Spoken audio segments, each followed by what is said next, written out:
Welcome to the Writing with Purpose podcast, where I, Anna Woolliscroft, chat with fellow writers and outdoor enthusiasts about how we can embrace creativity and curiosity to live a life full of adventure that doesn't feel like hard work.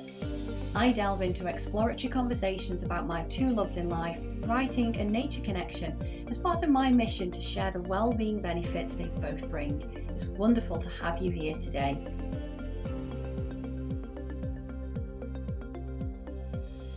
On today's Writing with Purpose podcast, I have a fabulous conversation with Chris Kenworthy, a transformative coach and improviser of unscripted comedy and drama. We chat about developing a more respectful and intimate relationship with ourselves, being present, metaphors, and genuine connection.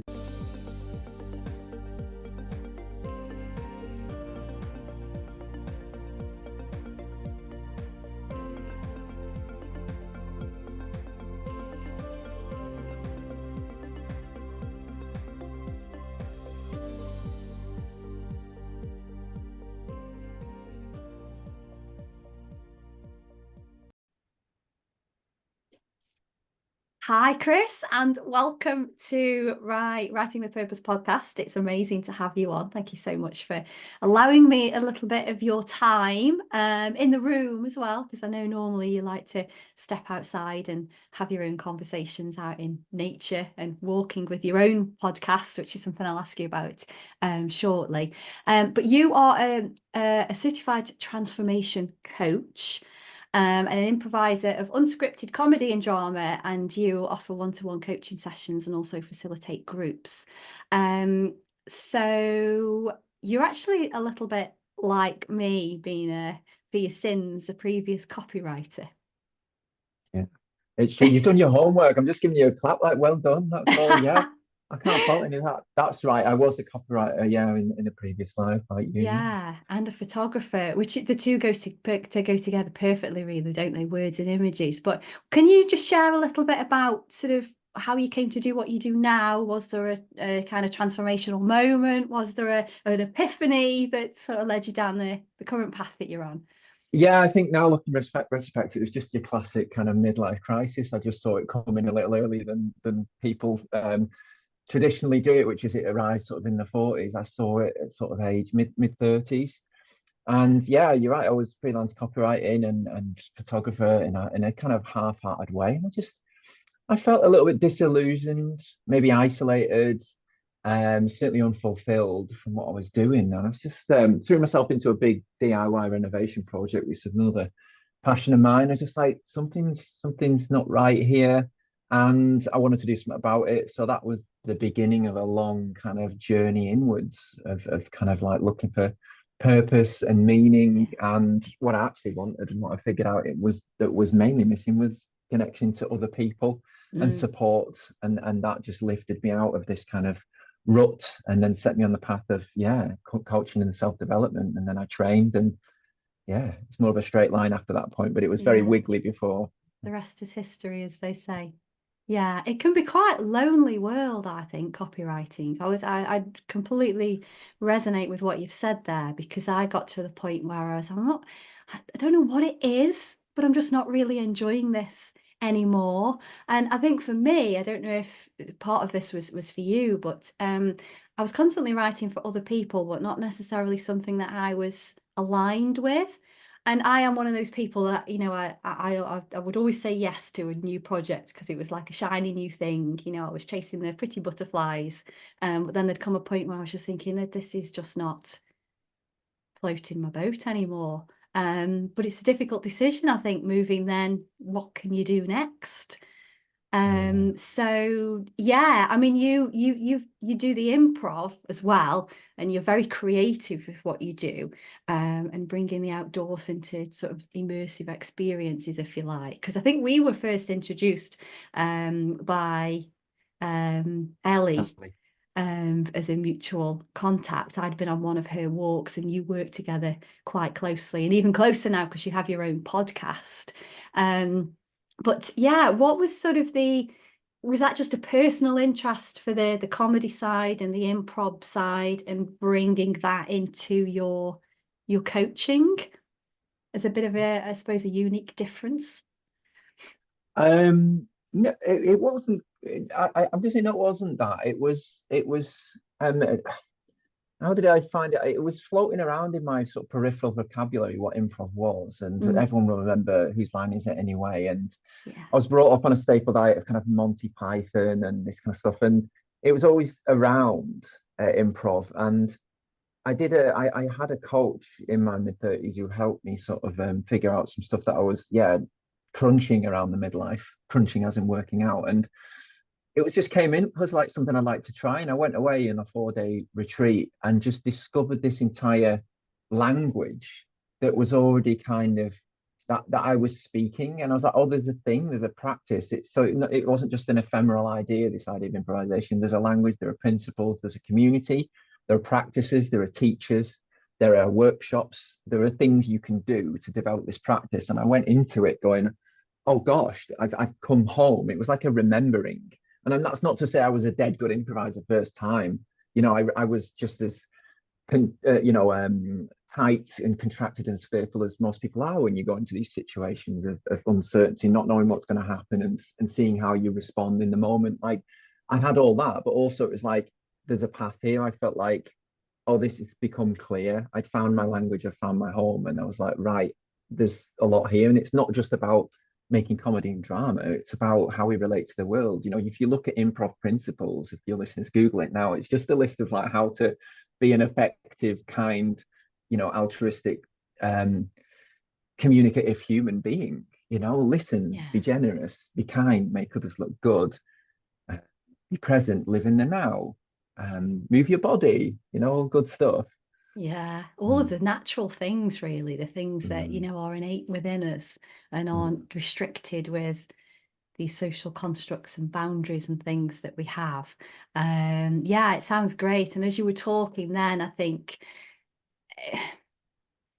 just the improv just invites you to sort of almost be and speak as you feel in the moment. You said about being present, which is what we tend not to do quite a lot of the time. We live in the past or we live in the future, or in some kind of virtual reality that's just not, Yeah, connected with who we really are. And I think just having these conversations over these podcasts, I prepare a little bit in sort of, a bit of background so that I know that I can ask certain questions and understand perhaps where you're coming from. But the rest really is let's just have a conversation and see where it leads, because that's the natural way. And I think improv yeah. is similar. It's, I mean, how do you feel? Let's express that. Let's explain You've that. got it.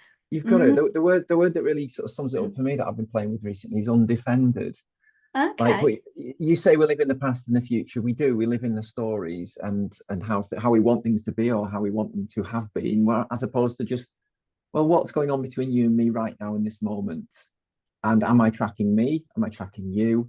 And how am I lowering my defenses? I'm really interested in safety and connection in improv and in another practice I do called authentic relating, which is about just revealing your experience. What's it like being you? What's it like being me? And the more I can kind of lower those defenses, and by that, defenses, I mean, being protected or guarded, being overly funny, compensating with quips, or being Yeah. too fast or too chatty, like all these things that get in the way of you and me going, oh, we're having a shared experience here. That's what I love Mm, about it, and you've got it. Yeah, so undefended is the way I would describe it. Yeah, how can we? yeah. Yeah, I like that. And you creating that sort of safe space and that environment for someone to feel comfortable that they don't have to put those barriers up and they don't have to defend themselves in how they and I yeah, think that being able to share that with somebody, they're going to have breakthroughs a lot quicker when it comes to the coaching, which is where the transformation yeah. starts.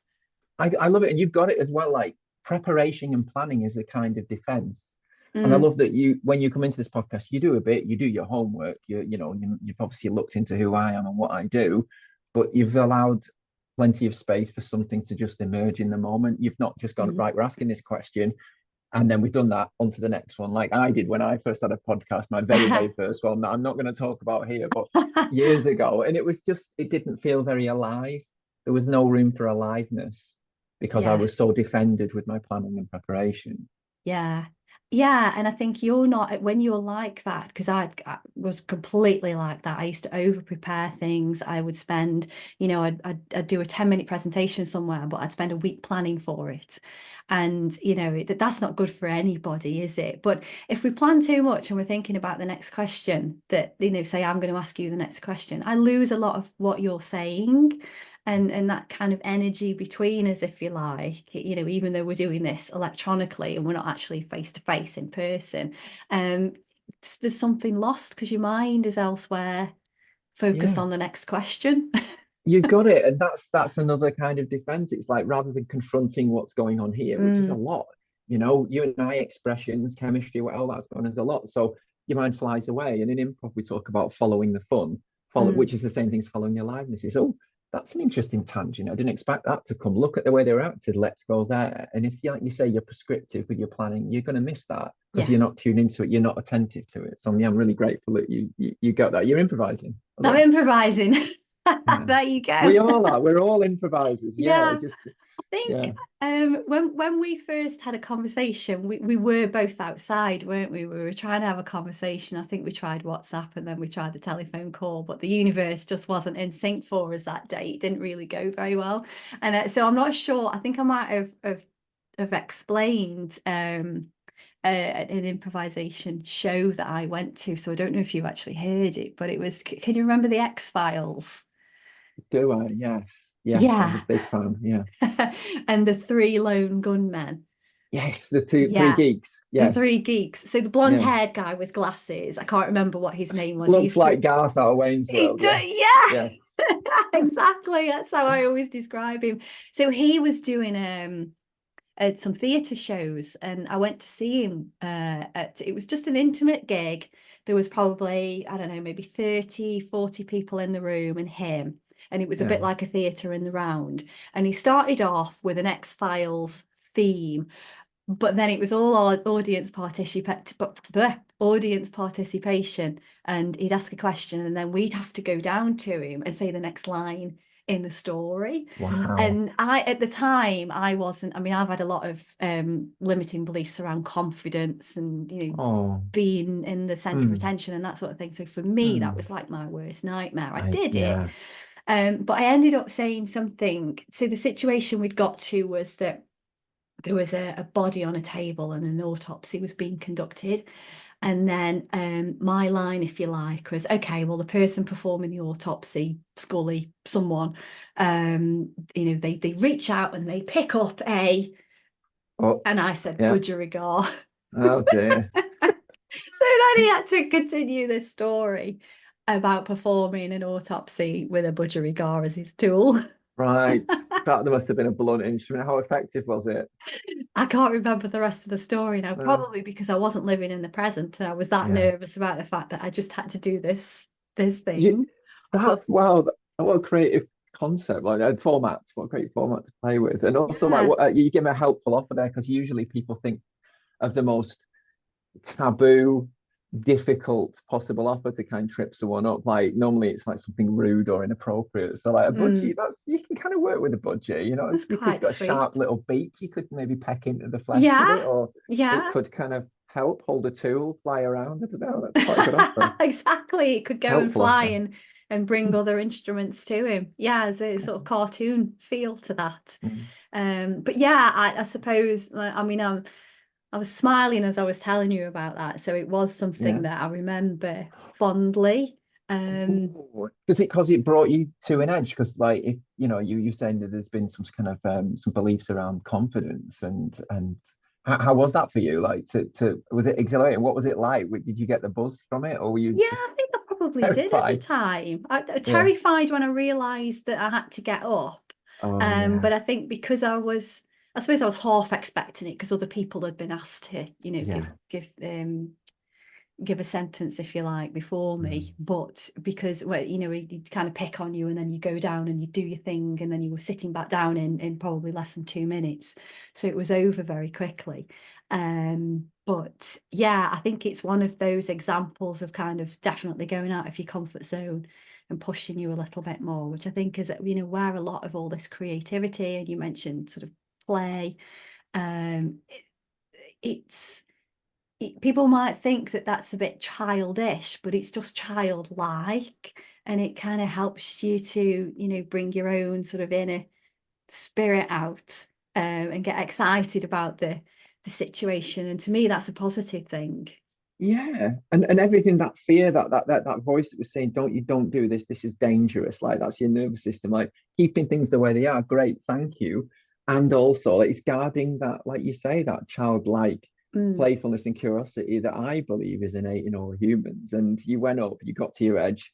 Sure enough, you did something. The budgie came out, and the world didn't fall apart. You came back, and you're still kind of buzzing and shaky from it, but you're like, oh, that's one of my favorite things from improv, but in coaching as well, is when people try something that goes counter to the story that they've told themselves about how the world will yeah, turn out if I do this scary thing, yeah, and it didn't. And you're like, oh, that's surprising. How do I integrate that now into my life? yeah. Yeah, And because I've done it now and I see that, the world hasn't fallen apart and I haven't mm, failed in some way, let's go and do some more of that and keep up yeah. the momentum. Yeah. Okay, right. Do you fancy coming to my improv community in Leeds? Then Oh, we'll get you crikey. Okay. Okay. You I'm heard it here. oh yeah. So no, I'm joking. I'd love to have you there, but also yeah, like it's a little steps, and backwards and forwards. You don't have to do it all at once. Yeah. You don't know. I remember being in this was shortly after lockdown, so it was still on Zoom. It was like I don't quite know how to describe it now, but there was a group of us anyway, and it was all about getting in touch with your intuition and, ask a question and just, what does your gut instinct say? And there was a story going on, and the build up to this story came to a point where you would just you'd be in a spaceship, for example, you'd land on a planet, and then the doors would open, and then you had to then describe what you saw, and then you'd reach a point, and then you'd go and then the next person would take over. And it was amazing to see how these stories developed, and everybody was present in the moment because the story flowed. Nobody had sort of thought, okay, if it comes to me, then I'm going to say this. So it was a really disjointed story. It Wow. just flowed, and I think that's a really good example of just, yeah, letting your kind of intuition, you sort of, Mm.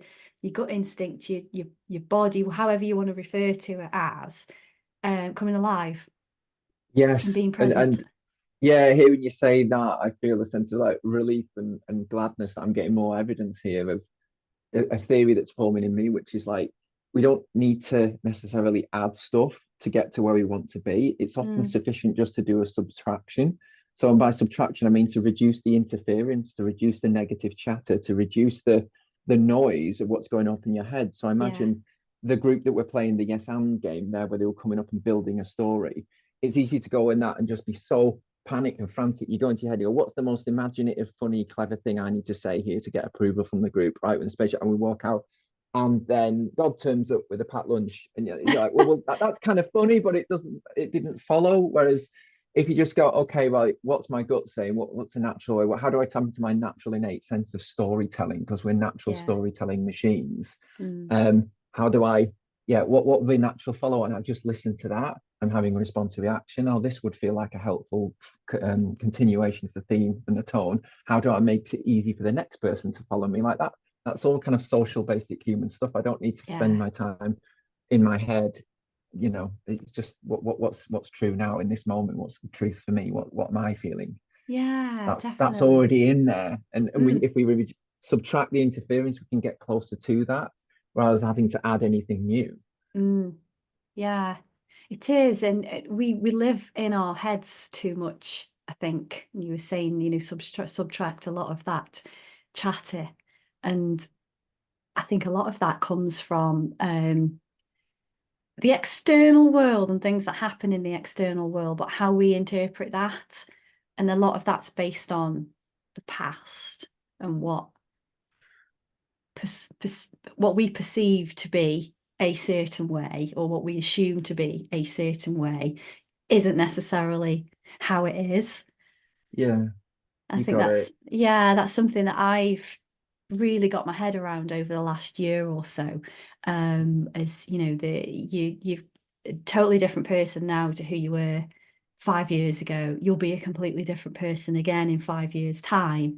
And, you know, it doesn't, a lot of that past stuff doesn't matter. It's helped and you've learned the lesson, but there's no point kind of living in Mm. that and letting that stuff ruminate in your head. Yes, rumination. Yeah, I'm really interested in healthy centers. So like where we express from the head or the heart or the gut and the body. And you're right, the head can get preoccupied with when it's in a stressed place. Yes, it ruminates, it imagines, and it creates Yeah. stories that become true for us, and we believe them. And that's okay. It's just we've got other centers as well that can Mm. help us, like the emotion side of thing, and that's less concerned with, like you say, the rumination and stuff. It has more of a sense of what's right and what's Yes. true, Yeah. and like you're saying, the gut, the intuition, that has its own benefits as well about what, what is my instincts telling me. But yeah, and I'm really nervous to kind of poo-poo the head, which I've done in the past and said, oh, you need to get out your head and there's too much headiness. It's like, yeah, that's okay. We need the head for imagination. Mm. That's what it's really great at, and problem solving, and that's fantastic. But we've also got these other things we can use as well. Yeah. And improv's a great place to play with those things.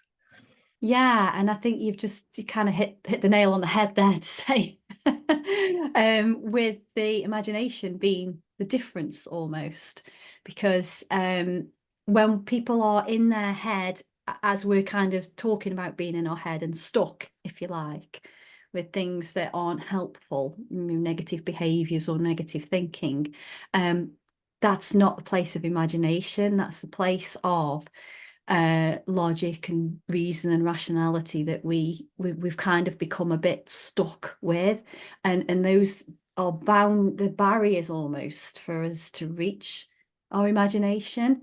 I don't think I've told you this, but since we last spoke, I've started a master's course in Wow. creative writing and well-being. So Okay. a lot of what I'm learning at the moment is all to do with kind of the self and how we perceive the self and different identities and personalities and things. And it's fascinating to sort of go beyond what we see as our sort of human self, if you like, and the different Okay. variants of that. Yeah. But just as a way of getting over it into our imagination, because our imagination has no boundaries. So let's follow it a little bit and see where it leads. I love that. Yeah. So translating in all these stories we have about who we are and our identities and how fixed that is, to Yeah. go almost saying what I'm hearing, and this just could be projection from my journeys. I'm really interested in going to essence. So moving away from the ego and the identity and the Mm. who I am and the fixedness that you just, I'm going into the more the essence of humanity, this natural state of play and curiosity, and Yeah. like you say, imagination, liberated from the chatter and the noise of identity and who we think we are and Mm. self-image and all these things, and the noise around us that make us behave in certain ways, expectations and Yeah. cultural kind of, yeah, all, just to get into that.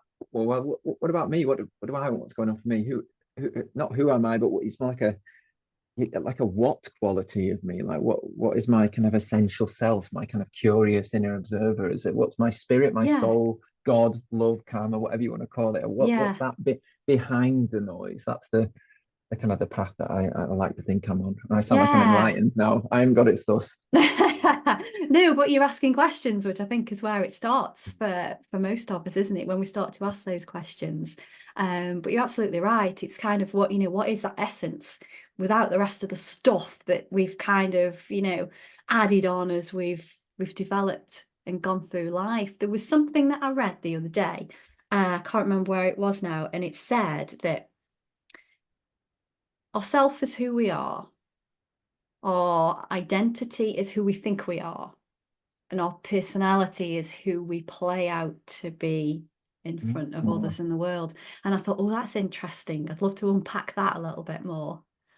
oh gosh. Yeah, that's, I've never very distinguished in that way before. That's interesting. Yes. Yeah, I like that. I'll have to Yeah. listen back and note that down and play with that. That's Yeah, great, I'll great. I'll send you a few things. I'll add them to the show notes as well because there was something else that I came across and I forget the guy's name now, Nisa, I think, and he describes humans. And I love how you call everyone humans, by the way. There's something quite playful and innocent about the way that you were We in a just lot of your forget writing. well, we all are them. Like, we're not anything else. We're We're animals. not, But yeah, no, but so it's go on. just Sorry. there's kind of, when I read that, there's sort of a little bit more there for Mm. me. Oh, But he suggests that we've got five selves, and my next assignment, I think I want to try and address this, because one of them is the ecological self, you know, in the world, and then you've got your internal self, and sort of, you know, in different situations, we're almost a different person, almost based on what's around us, or like you said, you know, what isn't there, and then what is the essence. And I think that's oh. fascinating.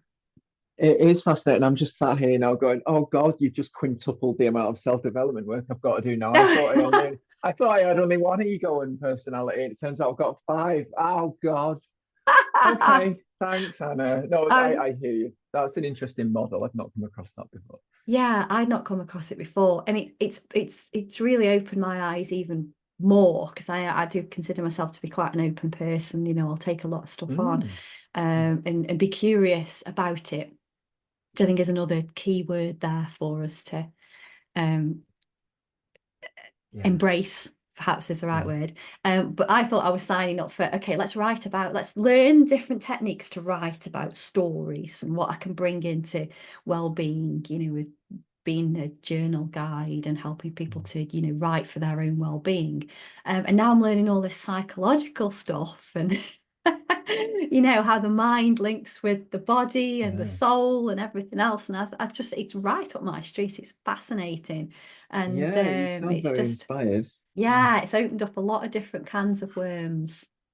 Yes, it does that. Yeah, and the thing about self-awareness is once you get it, you can't lose it again. You have it, and it's for the rest of your life, as in once you start to do that stuff. So, but Yeah, gosh, yeah, yeah. yeah. So tell me a little bit about you mentioned it before, authentic relating. Mm. I'm It's fascinated about gosh, that. I love it. It's one of my other loves. It is a practice of it's relational. It's essentially relation. It's about how humans relate to one another. And the question at the heart of it often is like, what's it like being me? What's it Mm. like being you?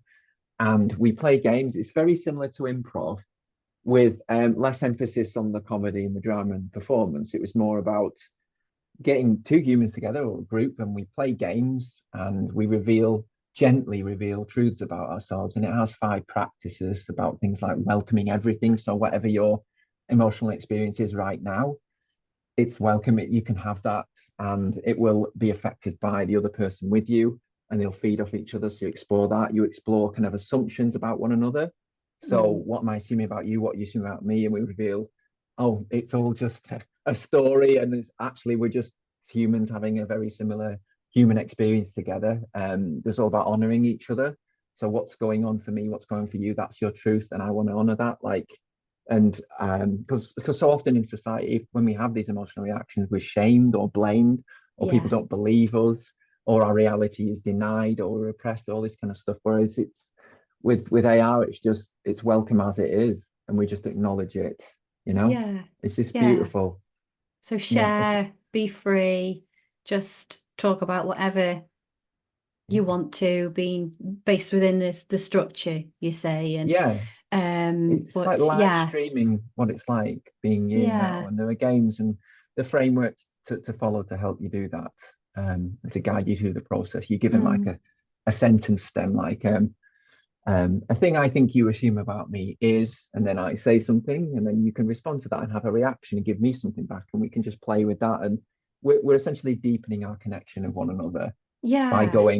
going deeper than the like it's got the three P's. We're going beyond the personal and the private, going into the relational, which I just realized isn't another third P, but it's like what's going on between you and me now relationally in this Mm. moment, because we will inevitably have some kind of connection that affects our emotional state. And going into that all sounds a bit Yeah. kind of hippie and touchy feely, but it's really easy and really natural and really helps you be undefended and get past the defenses and the Mm. contraction, the guardedness that we all have. Yeah, Yeah. And I does guess that? people that aren't used to being or feeling like that, it's probably quite profound for them Mm, to be able mm, to almost, ease very gently into that state and actually, think, well, I can just be me without judgment, without shame, as you put it.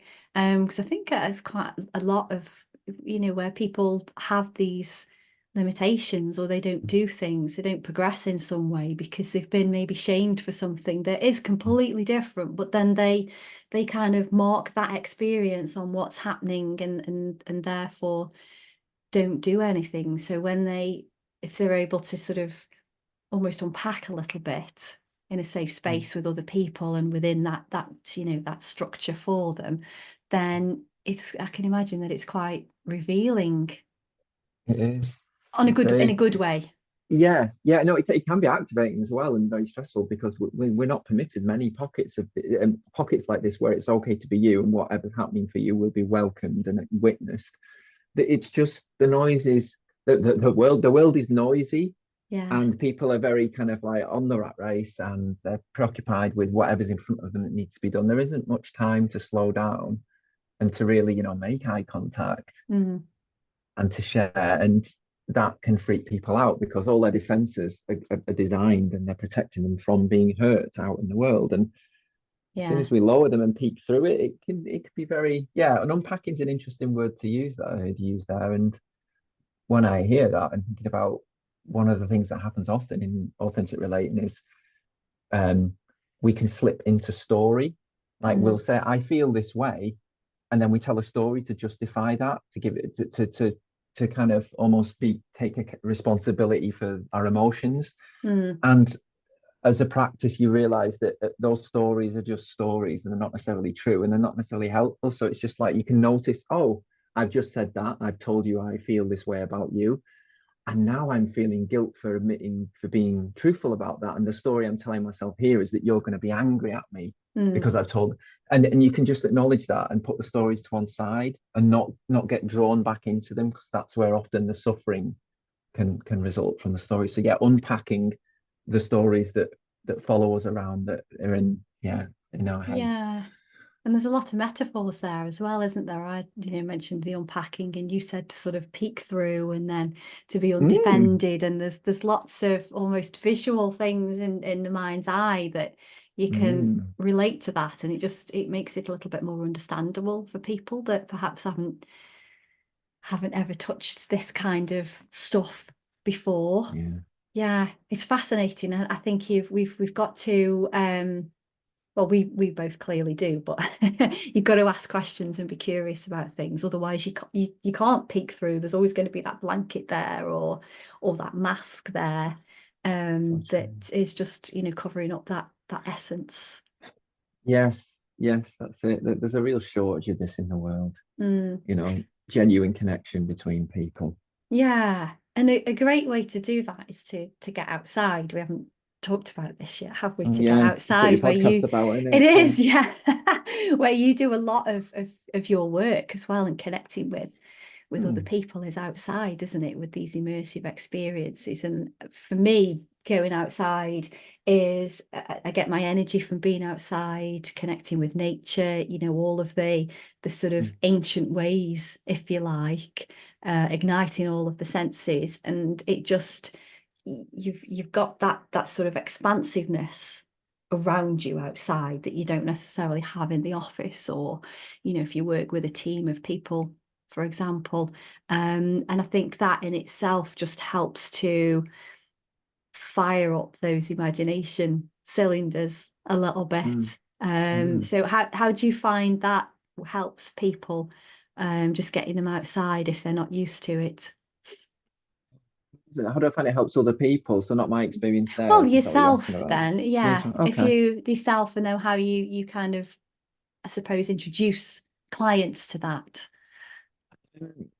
Gosh, for myself, it's the momentum and the movement of my feet and the changing environment around me, and the physiological effect of greenery and the smells and the sights and the sound, like you say, and how that helps me get closer to that essence, definitely. The momentum just gives me that kind of, it's a going, it's a towards, it's a movement towards wherever conclusion I want to get when I'm rambling away on my podcast beyond the basement. It's just, if I just sit still, you'll get a more introspective, inwards kind of emotional experience in my podcast. And I do those episodes too. But if it's like a place I'm trying to reflect and figure out how I think or I make sense of this experience I've had, then I will walk, because that momentum, that propulsion will kind of take me forward in the podcast and my thinking. It just helps me make sense of it. But Yeah. with reference to other people,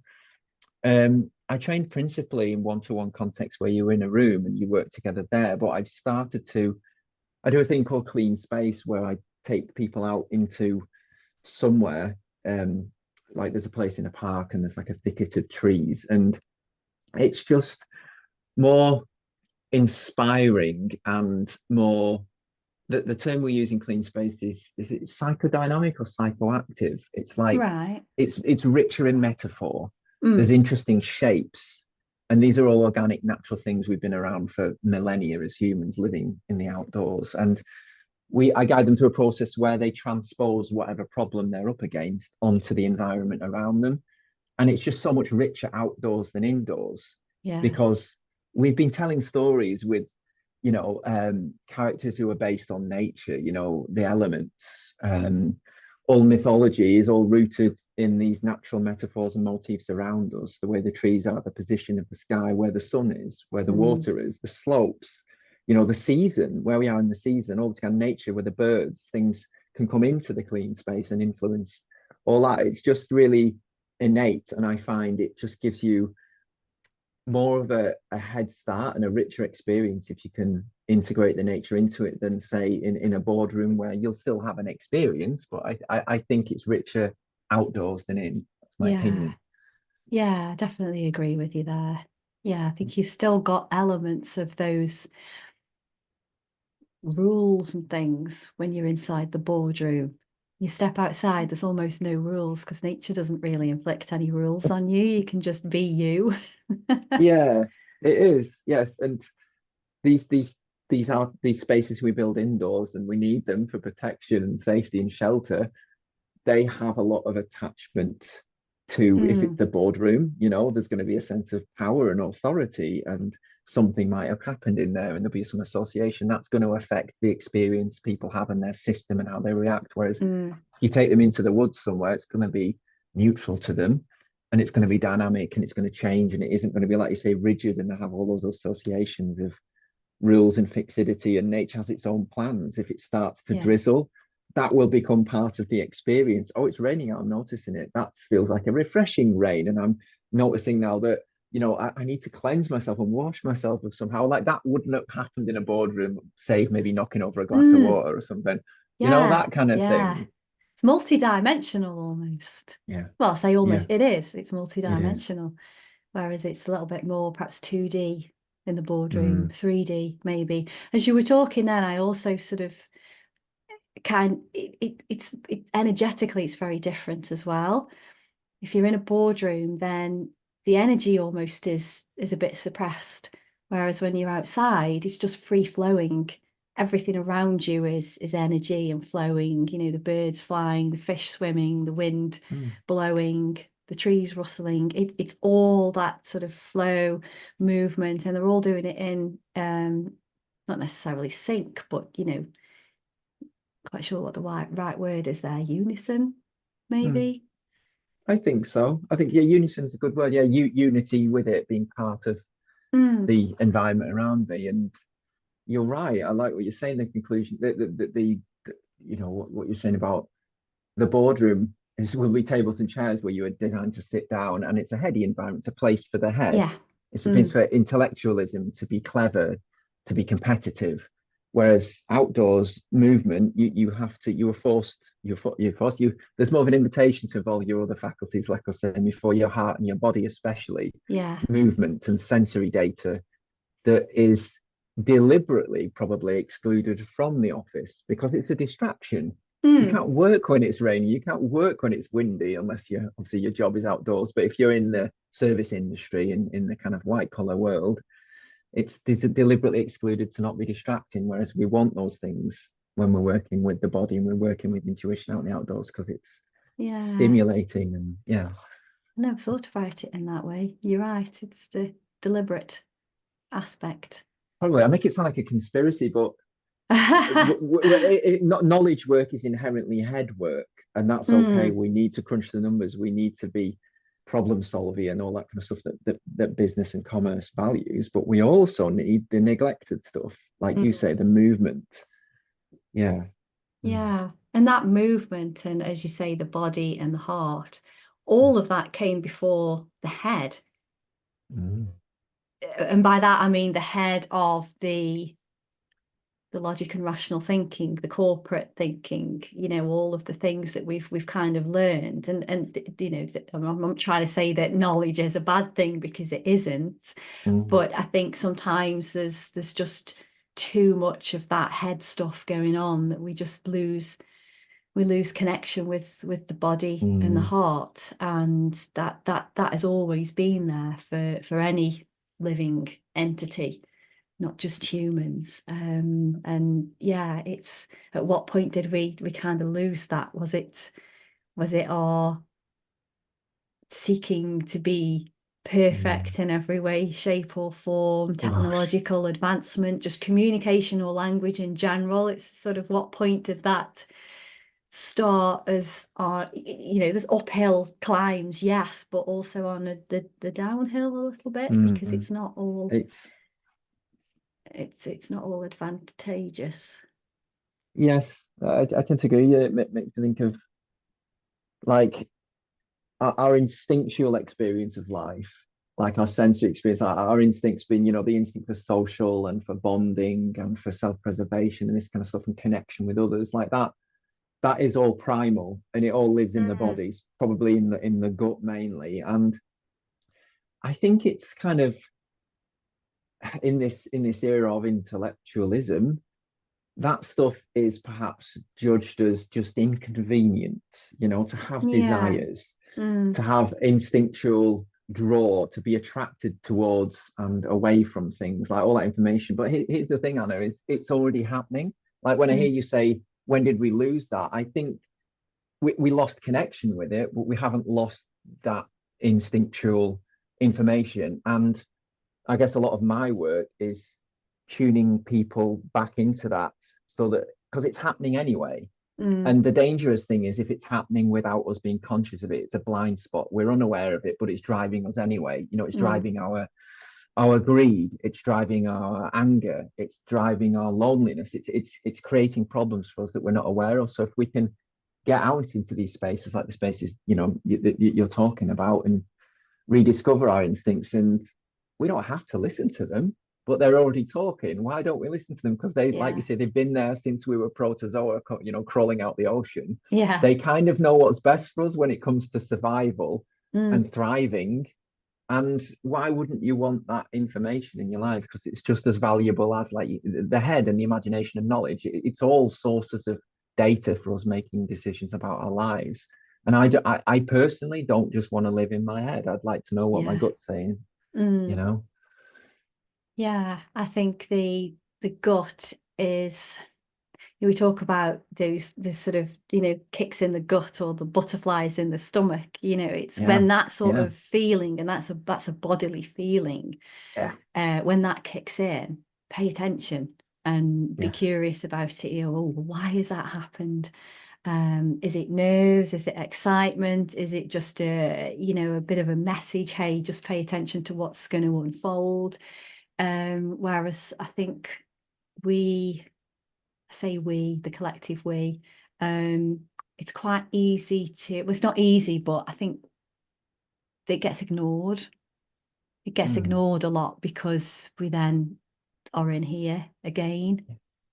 yes, yes. And when I hear that, I'm thinking about, yeah, reflecting with some regret on the past, where if I knew something in my gut, this job isn't making me happy, this relationship isn't working for me, that I knew at an instinctual level, yet ignored, like you say, And sure enough, those things didn't work out. And conversely, situations where I did follow my gut and this feels right, I'm drawn towards this and I don't know why, but I'm just going to follow it.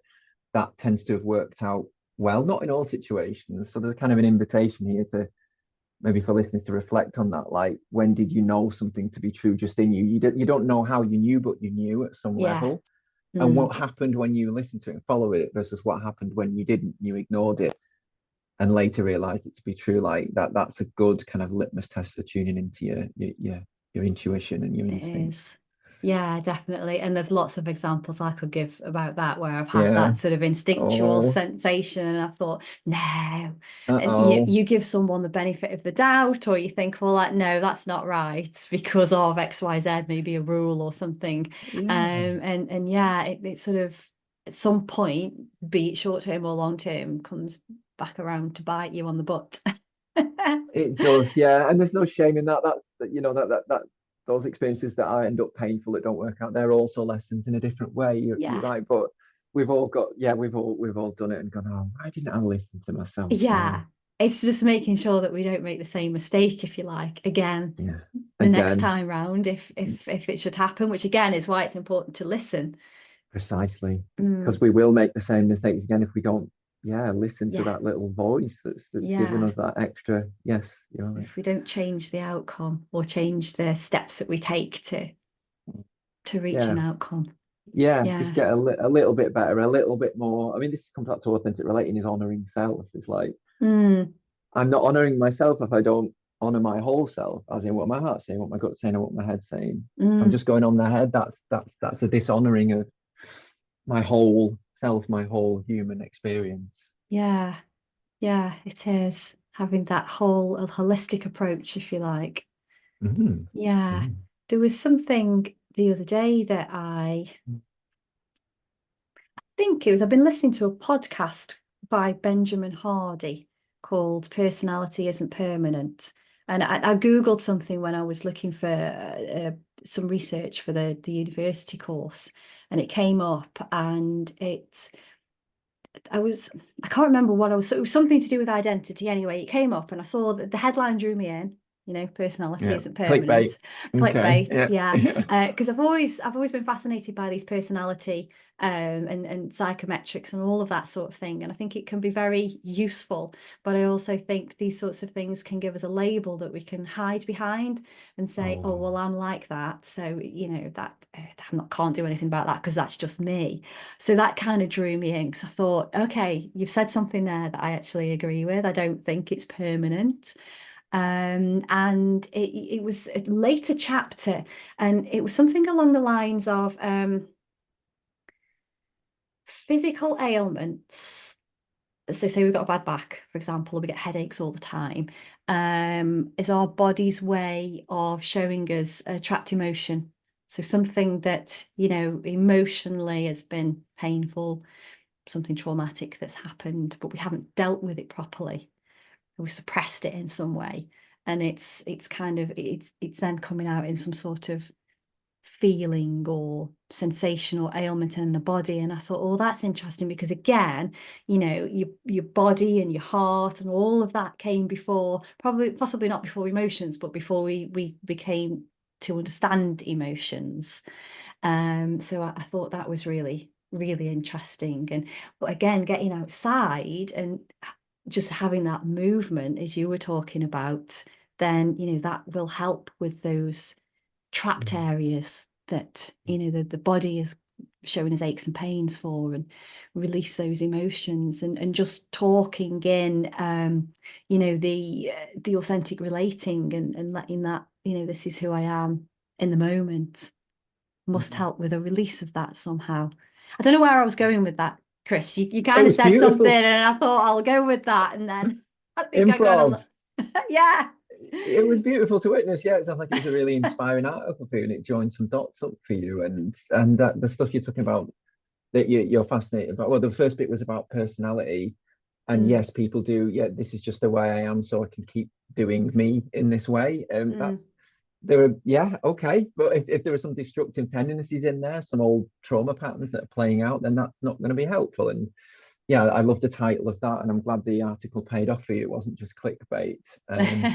But the second bit about, yeah, trauma getting trapped in the body, emotional release, that's, I subscribe to that theory, and there's a lot of interesting stuff coming out around polyvagal theory and how trauma does stay in the body. And it's certainly my experience, like in my hips, there's a lot of tension there, and the gut and the hips tend to be where a lot of the really old kind of earliest wounds and emotional kind of Hmm.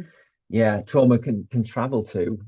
So yeah, I'm on a journey with that, as how to release that from the hips, and how surprising it is when that happens. So Yeah. yeah, I think what an article. Like, they've touched on some big stuff in that. Yeah, I'll share the link for that as please. well in the Yeah, show notes. Yeah. So do yeah. you, based on that and what you were saying, you know, learning around that, do you, because the gut is quite often referred to as the second brain, isn't it? So do you focus on any aspects of, you know, nutrition or steering away from certain things or taking in certain things to sort of help with that? I'm going slightly off track here, but I I'm so, think it's uh, interesting. I am personally, yeah, in my self-preservation mode, very kind of on my nutrition, how I take care of my body and exercise. Yeah, definitely. Does it feature in my coaching? Not really. There are people who are much better at it than I am, and I tend to not. I'm not an advice giving Mm, coach. I tend to help people help themselves. But yeah, I'll volunteer my own experiences. But I'm from a personal point of view, very much into that. I notice how my food affects my mood. I'm vegetarian. I avoid dairy, and I'm presently, my latest experiment is with kefir, which is all about the gut and right. immunity, and how that affects your mood and your mental health. And my conclusions I'm drawing so far is yes, it definitely Mm, helps. So mm, yeah, I do experiment that personally. Yes. What about yeah. you? Yeah. I like to say yes. I think I Okay. mentioned before we started recording that I do like to be in the kitchen. I like to follow Mm, recipes. I like single ingredient cooking. I don't like anything that's you can buy in a box. You know, that's got multiple things in there because there's always added stuff in there that we're just not, you know, we're not built to cope with or to deal with. So yeah, I mean, I think I don't. I wouldn't say that I could probably be vegetarian. I tend to choose a lot of vegetarian things if I go out somewhere on the menu. They always seem to jump out at me more. I think possibly because they're more exciting, the ingredients that have mm, gone there. Sometimes if I haven't heard of something, I think, well, have that, see what that's mm, like. So I'm very curious about food. Off and on, I've tried the odd supplement and things like that. But yeah, I just think it's all about balance, really. I probably need to eat a bit more protein than I do. But I kind of prescribe to, I suppose, the rainbow diet. Diet's the wrong word because it's not a diet, but you know, if the more colour that I've got on my plate, mm, the better I feel while I'm yeah, eating it and afterwards. So, yeah, um, yeah, I mean, my partner's pretty good with eating, but the little one isn't great. She, you know, she likes yeah. burgers and chips and all that sort of Uh-oh. thing, which, yeah. So I struggle sometimes with getting a balance between what I know she'll eat, but also trying to introduce other things. But then also me being able to eat something that I know makes me feel better. Because if I have, you know, a breaded chicken with broccoli and sweet corn, and then maybe something else the next day that's not rainbowish, my gut tells me the following day, and I get a Mm, bit sluggish and a bit bloated and that. So I mm, can't. My body is telling me when I'm not eating right, for yeah, sure. yeah. Um, yeah. It sounds like you're pretty keyed into it, noticing the signals, and I think that's as much I as you can think do. so. Yeah, and I think Yeah, a lot of it just comes down to awareness, doesn't it? Self-awareness, observing, noticing, asking the questions. Okay, well, that's a bit different. What's going on? yeah. It's just what works for you, isn't it? And Yeah. experimentation with that. And it's okay to have a kid's tea every now and again if you like a burger and chips, if that's what your soul Well, needs to give you a lift. I know there's probably always wouldn't choose it. there's consequences for everything, isn't there? Even when I eat my kefir and I feel all virtuous, let me tell Mm. you, when I first get onto that, there were some interesting responses from my gut. So there's always going to be consequences, like so it's just, and it's so individual and tailored to yourself. I think the bigger sort of subtext here is just developing a more respectful, intimate relationship with yourself. You know, Yeah. like how is my body right now at this point in life, and how does it respond, and what does it need? And that's as all you've got to go on at the minute, because science, medicine, and the health service is catching up with this, and genetics, and our gut microbiome and stuff. But for now, the best we've got is kind of your approach, is balance and variety, and what do I need, and what does my body want, and how does it respond, and what effect Yeah. does this have? And it's just another hobby like everything else, but ultimately it's, yeah, for me certainly it's about being in relation to myself. Mm. Yeah. Mm. Yeah. And just noticing in the moment Just what's noticing, going yeah. on. Yeah. Yeah. I've really enjoyed talking to you. Me too. This has It's been been all fab. over the place. I We got mentioned know, so many things that I'm excited about, and that yeah, we're alive for you as well. yeah. That's I'm the gonna have game. to arrange a follow-up session with you, I Uh-uh. think, Chris. Yeah, good luck editing this. Do you want so if just to end then, we'll share in the show notes how people can connect with you. Mm. Do you want to sort of share a bit of a takeaway for the listeners? Anything that you think, okay, if you're going to do one thing today that's going to really help, Uh, then do this. Be it sort of creativity or self-awareness or getting outside or improv. What sort of springs to mind?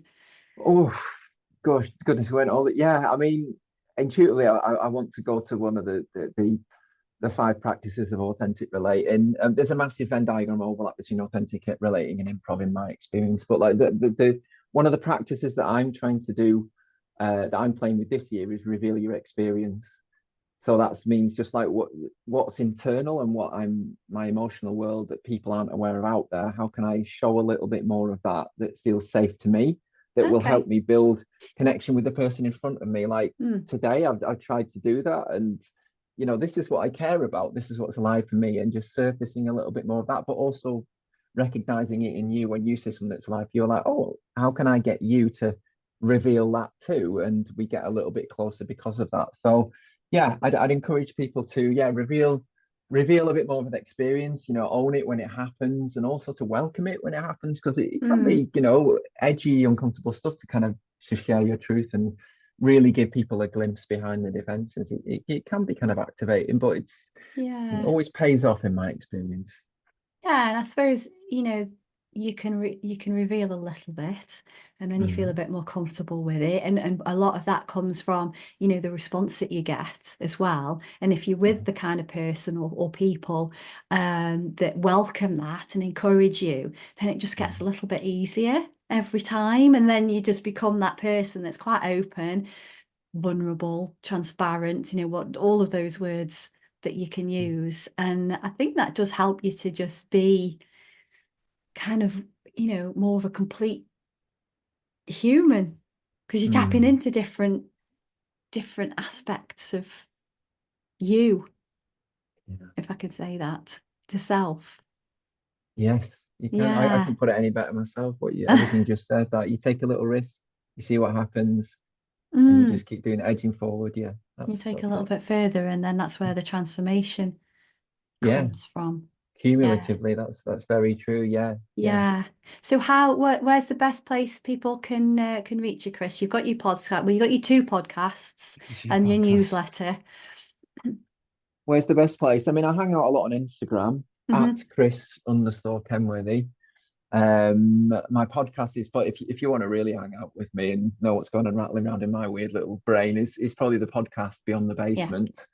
The second one you mentioned with Ellie is Force of Nature. That's the new one Mhm. we've just started up. But yeah, Instagram at Chris Kenworthy, or just Google me. I've got a Yeah. presence everywhere, a website and all the usual stuff. Yeah. Yeah. Yeah, you got quite a lot of articles on Medium as well, I noticed. Did I? Oh Yeah, goodness. you've not written for a couple of years though. That's it. Yeah, it's interesting. As a writer, I moved away. I wanted like this almost like career sabbatical, like you're saying, both copywriters. I was like, I'm going to try a different Mm, format for me and see where that leads. And I found that the audio spoken um, side of me needed to be expressed in a different way. So yeah, I backed away from the writing for now, and I find this is a more yeah. easier way to be authentic and reveal my experience than the Yeah. writing, because I just got like, we get very professional, very slick at the writing and lose ourselves in it. And that's part of the reason why I moved into what I do now as a Yeah. coach. I think you're absolutely right. Where you're having that conversation with somebody, the audio, it's a way for us to just be that natural person coming out in the moment when we write. And I think we can still do that with journaling practice, in particular free writing.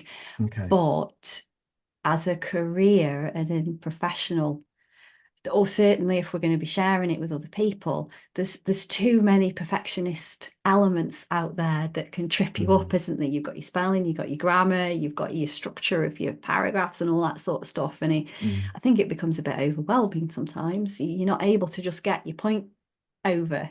And I with agree. all of the body language and everything else and energetic vibes and things that are going on in a conversation, there's so much more to come to what you said about being in nature. It's a lot more enriching. I agree. Having said that, here's me doing a master's because I want to be a fiction writer. Oh, you can have both, you're I can allowed. have both. Mm. That's right. That's right. Mm. Well, thank you very much for your time, Chris. It's been lovely. I feel as though I've been enlightened in many different ways and on many different Gosh, levels. So thank you very much. thank you. Yeah, same. Thank you for having me. Brilliant.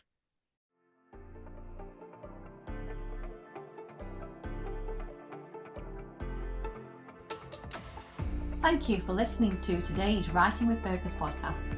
Having conversations with fellow writers or adventure enthusiasts brings two of my biggest loves in life together, writing and nature connection. I've been a copywriter and content creator for 23 years, but my passion is writing for well-being, and I'm on a mission to share the benefits that putting pen to paper has for personal wellness with as many people as possible. If you want to learn more about writing for your well-being and journaling techniques, please connect with me in my Facebook group, Journaling with Anna.